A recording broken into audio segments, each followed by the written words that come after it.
He stepped past the PX window into hush, a chapel hymn thinning as cloud shadows slid across the hangar's tired radar glass. A clerk scoffed at the ledger, pressed his case closed, said the unit's name was wrong, and the year on a chapel pass off by 1. Walt didn't argue. He set a canteen cup beneath the radio glow and a dog tag on top, letting the light prove what paper wouldn't, and the hymn held its breath. Let me take you back. Quiet men leave echoes too. Cloud shadows slid across the hangar windows, drifting like erased lines on a map.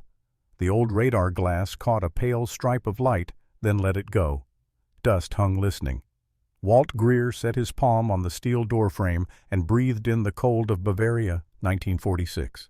The depot used to listen for danger. Now it listened for names. He stepped inside, boots soft over scuffed paint, and the room answered with a faint electrical hush. Chief Allen called from the aisle of file crates, "Why keep these dead machines?"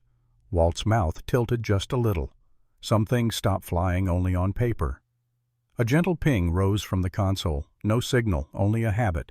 Walt flicked a breaker and watched the scope's dim circle edge toward life, a slow eyelid in green. Cloud shadow crossed again, striping the glass like a ledger line. From the mess hall next door came the familiar clatter of cups and the slow drip from a coffee pot that had outlived 2 commanders. Beyond the PX window, the courtyard gravel held the day's frost like a quiet threat that never arrived. The base had emptied, but routines remained echoes that refused to be filed away. Allen joined him at the console. "It's really from the bomber wing," was Walt said. He kept his voice low, like chapel talking. Men wore that insignia. The machines wore it too. But insignias don't vanish. We just stop seeing them. A thin line of light traveled the circle. Static ticked. Walt wiped the rim with a cloth, not to clean it, but to remember how it felt under his hand in other rooms other winters. "Look at that," Allen whispered. "It moved," Reflex Walt said. "Old circuits do that, like knees." He paused, listening to the soft room, like memory. Cloud shadow rolled over the ceiling trusses, and the scope brightened once a breath. Walt glanced at the clipboard on its hook, Archive Log Jan 12, 1946. Someone had penciled a note beneath in a second hand, OCT 23, 1945, then crossed it faintly uncertain ink for an uncertain year. Chief Allen said, "Is that a mistake?" Maybe Walt answered. Or maybe it's a story that tried to leave and didn't. He let the paper settle and touched the power knob with 2 fingers the way he used to touch a dog tag before pocketing it for safekeeping. Either way, we don't throw it out. From somewhere down the corridor, a radio on a clerk's desk crackled, not quite tuned. A hymn fragment slipped through one note that found no words and held anyway. Walt's shoulders eased. He watched the scope breathe. "Suppose the radar woke up," Allen said. "What would it see?" "Not airplanes," Walt answered. "It would see the places a record forgot to look." The ping returned softer. Walt folded the cloth and set it by the console like a small flag no one needed to salute. He leaned closer, counting the sweep. 6, 7. The sound landed and lifted again. "What are we listening for?" Allen asked. "Names," Walt said, "names that learned to hide in fog." Cloud shadow passed, and the circle brightened a second time, less accidental, now more like a stubborn ember in a tin stove. Walt did not smile exactly. Something steadier than a smile moved behind his eyes. He reached for the breaker, then stopped. He let the room keep its quiet. "We start with what comes back on its own," he said. "Paper follows." Allen nodded, as if taking an oath he hadn't known he wanted. The PX bell clinked once in the distance, a habit sound, a respectful cough. Walt rested his hand on the console, no pressure, only presence, and listened as the ping found its pace. Something still moves in the static. Allen set a stack of library index cards on the console and fanned them like a deck that never learned to play. "These headings don't match the ledger," he said. "Somebody refiled whole boxes under MISC." Walt glanced over. MISC is where names go to wait. A draft slid through the hangar. Cloud shadows crossed the glass again, lighter than before, like second thoughts. Allen bent, peering along the console base. "What's that behind the panel?" "Careful," Walt said. "Edges are sharp in places that promise to be smooth." Alan eased 2 fingers into the gap and fished out a thin chain. A dog tag clicked the floor, skimmed, and settled. He didn't pick it up. He looked to Walt. Walt nodded once. Alan lifted the tag with both hands as if the metal were a letter still warm from writing. "Read it," Walt said. Alan turned it over. H. Keller. O negative. Service number smudged. He swallowed. "Chief, why would a tag be there?"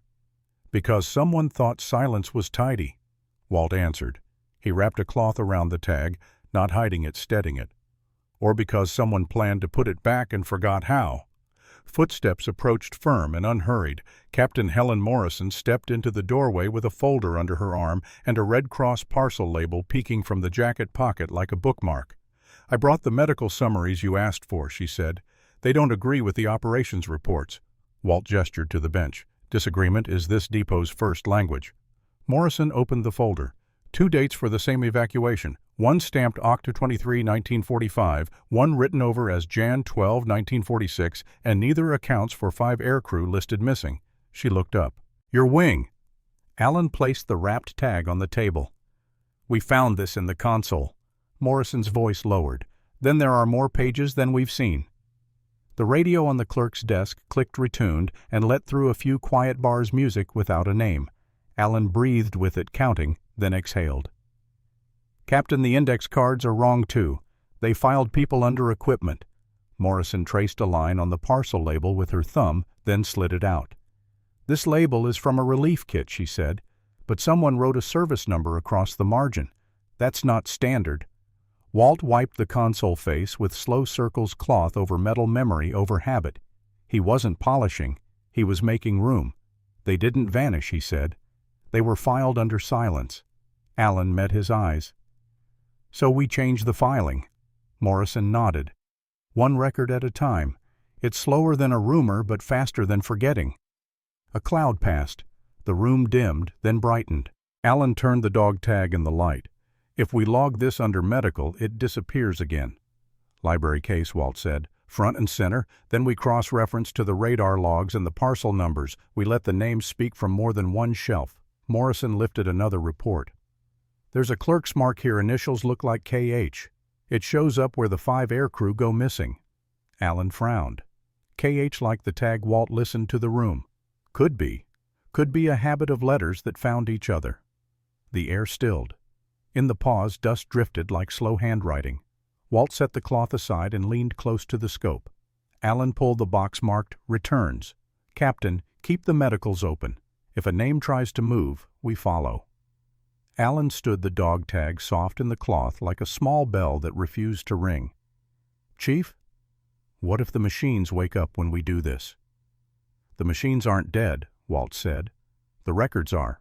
Steam drifted from the USO canteen down the corridor, curling like a note that didn't want to end.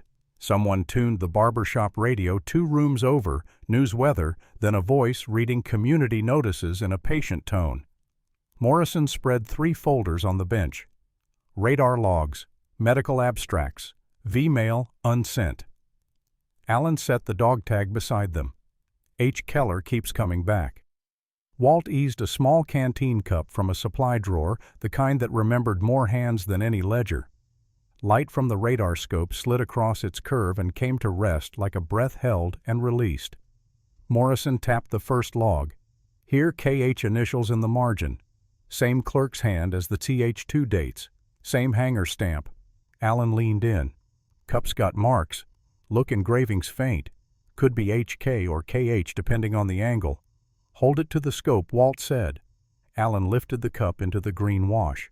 The letters clarified, then softened again, as if they were shy of being certain. Morrison's voice went gentle. "Same unit patch as the tag. Same day the 5 aircrews slip off the page." "Or were pushed," Walt said. He placed the tag and cup side by side, then aligned the log under them like a map under 2 towns. Pieces hate loneliness. From the canteen doorway, the coffee hissed and clicked. The barbershop radio spoke of mail routes reopening and a small parade for returned mechanics. Alan smiled at that. "Mechanics get parades." "Sometimes," Walt said. "Usually by accident." Morrison opened the V-mail envelope that hadn't traveled. "It's addressed to a sister in Ohio. He writes, "We're flying blind in cloud shadows, but the ground crew keeps us honest." She looked at Walt. "That's you," was Walt said. "Still is a little." Alan traced the margins. If the letter stayed, the name did too. "Unless the file thought the letter was enough," Morrison said. Walt leaned his palm on the bench, the weight not heavy, only human. "Letters don't count themselves." Alan pointed at the log's corner. "Is that a return stamp?" "It is," Morrison said, "but it's faint. Someone stamped soft like they were afraid of the mark." "A habit of vanishing," Walt murmured. He reached for the cloth and wiped the console face in slow arcs. He wasn't cleaning, he was keeping a promise. Morrison slid the V-mail under the cup. "Cross-reference to the tag, cross-reference to the initials. We let them triangulate each other." Alan breathed out. "Service beyond war." "Say it again," Walt said. "Service beyond war," Alan repeated. "It means we fix what paper broke." Steam thinned. The radio drifted into a hymn request and then back to headlines. Morrison closed the folder. "We'll log Keller as present," she said. "Present even when paperwork tries to be absent." Walt nodded. "Present is a kind of mercy." Alan angled the cup one more time. The letters behaved. "Chief, what if KH is the clerk and H. Keller is the airman?" "Same letters." "Two lives." "Then we make room for both," Walt said. "Witnesses need a table as much as pilots." Morrison smiled. "Barbershop has extra chairs." They laughed, brief and quiet. Walt set his hand over the cup. No pressure, just warmth, and watched the scope breathe. Captain Allen said, "What if the wing designation on the unsent letter has a typo?" "It says 32'd, but I thought this depot filed 32nd. Morrison considered. "Some offices drop the N," she said. "They like the old style. People will argue about that," Allen said. "Good," Walt answered. "Arguing means someone's paying attention." Silence arrived kindly. Walt let it stay. Then he spoke level and sure. The radar was never broken. The record keepers were. The speaker on the far wall hummed and found a hymn by accident, one clean note, then another, then the thin wire of Abide With Me, threading the empty hangar. The PX bell in the courtyard answered with a single clink, as if the day had bowed once and moved on. Walt set the engraved canteen cup beside the cloth-wrapped dog tag and opened the ledger to the page that kept almost telling the truth. "All right," he said, steady. "We stop letting paper decide." Allen stood at the console, hands near but not on the switch. "When you say wake it, Chief?" I mean we give memory a light," Walt said. Morrison placed a sheet on the bench. "Radar log," she said. "Margin initialed KH. Same hand as the soft return stamp. Same date that split in two." She slid the page forward, careful as offering bread. Walt nodded. "Names know when the room is listening." He rested his fingertips on the breaker, not pressing. "If it protests, we adjust." He turned the switch. The console breathed. A filament glowed. The scope gathered itself from dim to green, a pond, deciding to remember sky. A sweep line woke and began its slow discipline around the circle. Light rose up the metal ribs of the roof and crossed the vault like cloud shadows with a timetable. The hymn held its thread. Morrison's breath matched it unforced. Allen didn't speak. Walt opened the second drawer, the one that had stayed stiff, and withdrew a narrow board with the faded stencil. Returns. He set the board level and placed the log sheet on it. "We track what tries to come home," he said. The sweep passed once. No change. It passed again. The scope brightened at the lower quadrant, just a pulse, then gone. Allen leaned forward. "Did you see count to 6, Walt said. "Then don't expect it." They counted. 6, 7. The pulse returned shy but sure, like a knock from a room you forgot you had. Walt's jaw set, then eased. Morrison read softly, "Unit patch 32. She stopped. "Is it 32D or 32nd on that letter?" "Depends who's writing," Walt said. "Depends who they think is reading." He kept his eyes on the light. Either way, the wing showed up to work. The sweep went on. The pulse brightened and held a fraction longer. A line on the ledger, the one that had always refused to finish its sentence, seemed to lean toward closure. Allen whispered, "Chief, "If this is only a reflex, reflexes belong to the body," Walt said. "Records need witnesses." He tapped the margin initial with a pencil eraser. "KH signed here. We answer." The hymn drifted down to a hush. The PX bell clinked again, farther away, smaller. Walt felt the old pressure in his shoulders and named it so it wouldn't name him. He was pinned by regulation, he said quietly, not by war. Morrison looked up. "Pinned by what we called order. By what we called speed," Walt said, "and by the comfort of not knowing." He slid the cup nearer the log sheet until the engraved letters took the scope's faint glow and offered it back. The letters behaved. "Say it," Allen said almost to himself. "Say the name." Walt traced the smudged service number on the tag and spoke as if into a chapel where microphones didn't matter. "H. Keller, present." The sweep returned. The scope did not jump. It steadied. A small cluster knot dots exactly more like tiny intentions gathered where the pulse had been. Walt's throat tightened and cleared itself without asking permission. Morrison wrote unshaken. "Present, as of Jan 12, 1946, she said. She paused, then added beneath noted variants, October 23, 1945, investigate. She underlined once, "We won't erase either date. We will hold both." Allen swallowed. "Then the record breathes too." Records learn to, Walt said, when they're watched with kindness. The hymn returned, like a hand returning to a rail. Walt drew the breaker, a hair to the right, not more, just enough to catch a better edge on the sweep. The light complied. The circle steadied again. From the corridor, the USO steam clocked another minute. The hangar air cooled a degree, sharpening the dust into single specks. Walt leaned closer. The sweep crossed his face green, then not one measured wash, a small absolution. Morrison raised the parcel label they'd kept for doubt. "The service number on this margin matches the soft stamp in the returns box," she said. "Whoever KH is, they wanted us to find it." "They wanted not to be alone," Walt said. Allen reached to the console and almost touched the glass. He stopped hovering. "Chief, what if other names are tied to this one? What if waking one wakes the rest?" Walt didn't smile. Something steadier moved behind his eyes. "Then we keep the light on," he said, "and we give the room a way to say yes." The scope brightened decisively like a lamp choosing its purpose. Morrison's pencil stilled. Allen exhaled. Walt set his palm flat on the bench, the weight not heavy, only human. Someone just came back on the radar. The chapel smelled of wood polish and cold stone. Someone set the canteen cup beside a small row of dog tags on the memorial table, metal touching wood, like a syllable finding its vowel. The V-mail counter across the hall filled with soft coats and careful hands. Grace Kimura adjusted the microphone. "Test." The speaker lifted her word, then held its breath. Morrison clicked the recorder on. "Level is good." Walt stood at the back hat folded against his chest. He didn't sit. He carried the kind of quiet that makes other quiets behave. Grace looked to Walt. "Ready?" Walt nodded. The hymn began. "Abide with me thin at first, then warmer like steam arriving." On the memorial table, the canteen cup caught a stripe of window light and offered it back without keeping any. Grace leaned to the mic. "Today we speak for those whom paper misplaced." She paused. "Not lost, misplaced." Morrison raised 2 fingers, rolling. Grace read the first name, H. Keller, present. Walt's eyes brightened, then settled. Grace continued, E. Danner, present. M. Roselli, present. T. Cho, present. R.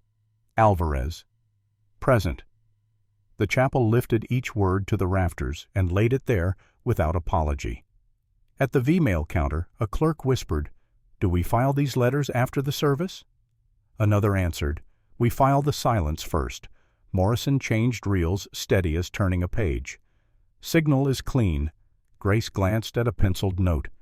Clerk initials KH observed on multiple returns. She breathed. "We honor the witnessing hands."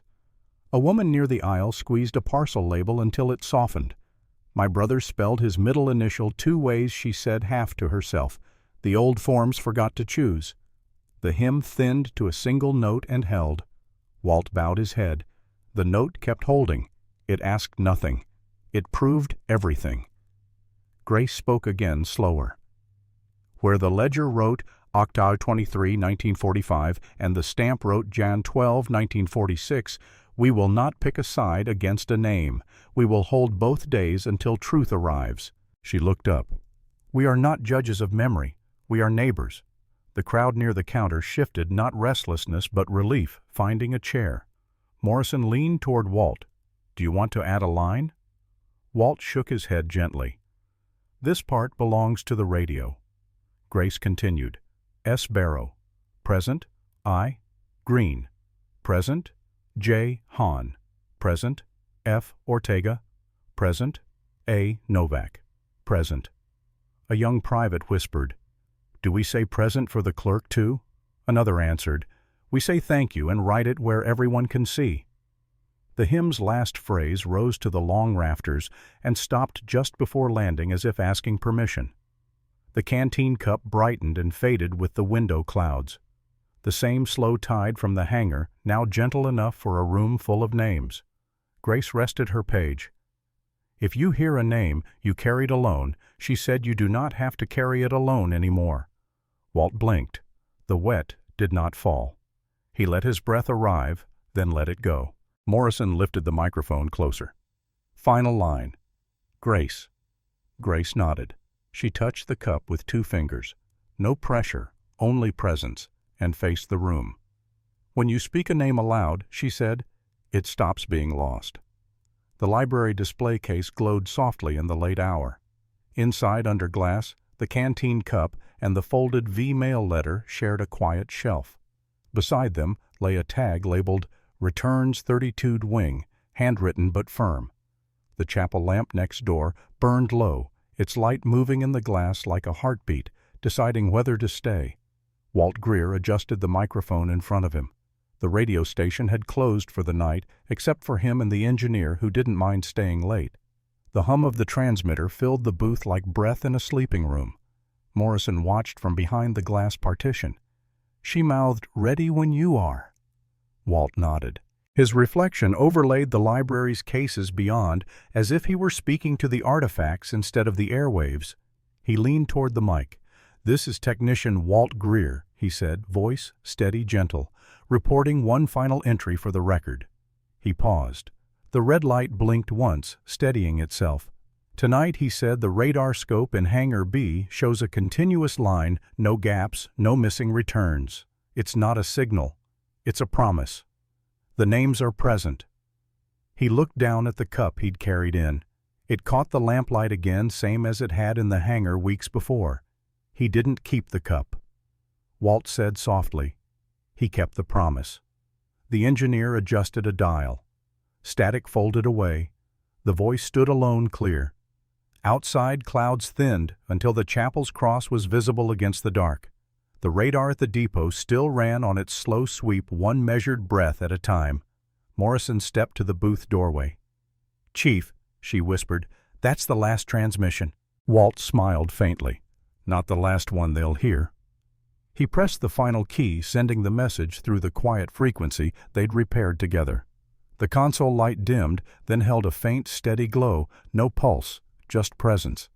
He removed his headset and listened to the soft hum that remained. For the first time, it didn't sound like waiting. Outside, the clouds moved off the roof. The air cleared enough for the stars to return, small and sufficient. Morrison reached for the logbook. "Entry complete," she said, "filed under promise." Walt looked at her, then at the microphone, and said the closing line that would stay in the reel long after the static died.